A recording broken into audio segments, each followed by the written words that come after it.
Senator Hasegawa move the amendment be adopted. Remarks, Senator Hasegawa. Thank you, Mr. President. This is a pretty big deal that we're talking about right now. And we're talking about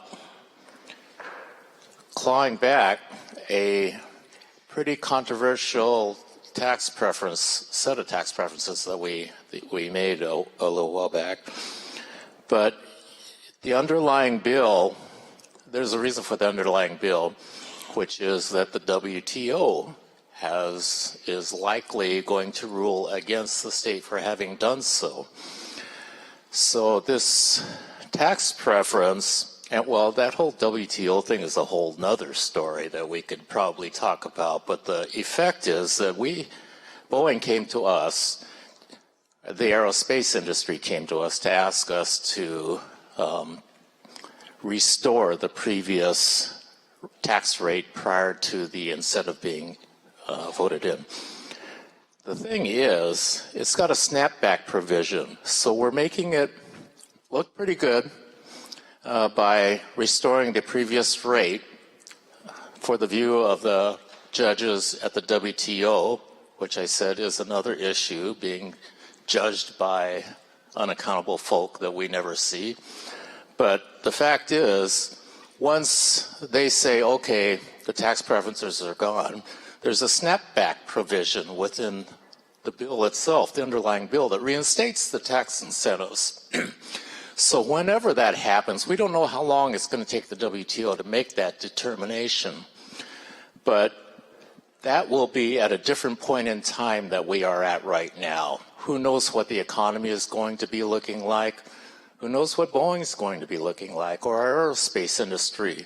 The point is, we should not just immediately snap back to a preference. We should reevaluate the preference on its merits at that point in time to try and learn from lessons in the past and make sure that a preference is well crafted to suit the people of the state of Washington into the future, and make that determination at that point in time.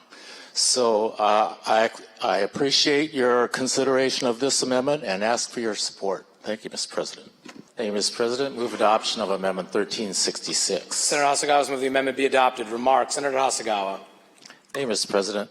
When we adopted the underlying tax breaks that we're clawing back through this bill, it seemed like we immediately had buyer's remorse, because it didn't seem to do what we had thought it would be doing, because there was no accountability measures in the underlying tax break. So within a month or so, we had lost something like 2,500 jobs just right off the top.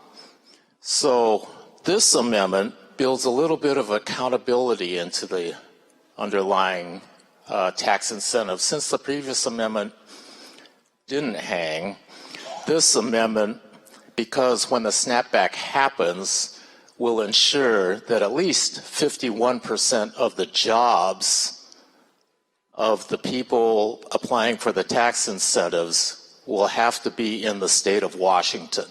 And I think that's only fair. We're not here to sort of give away the people's investment in this industry without expecting some accountability. And that's just what this amendment is all about, accountability for the taxpayers' investment in the industry. I think that a simple majority is a simple accountability measure. It should be met right now had some of those jobs not moved out of the state. Most of the small businesses that are in the industry are 100% within the state of Washington, so it's not a problem with most of the small suppliers. I just want to make sure that the major supplier has a majority of their workers in the state of Washington. So I would appreciate your support for this amendment.